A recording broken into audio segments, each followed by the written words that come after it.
Hello traders, how are you? Ash Plaisted here, your trading psychology master coach.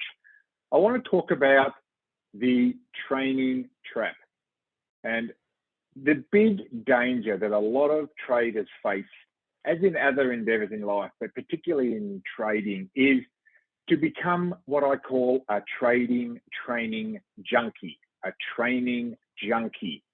What that means is always focusing on educating yourself and learning new things.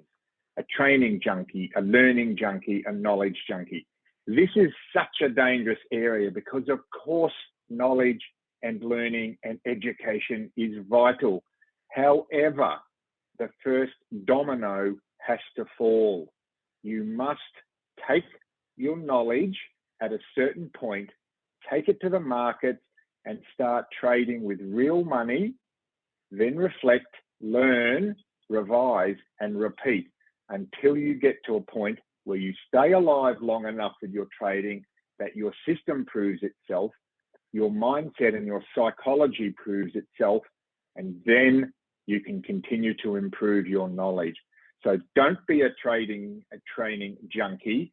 Get stuff done.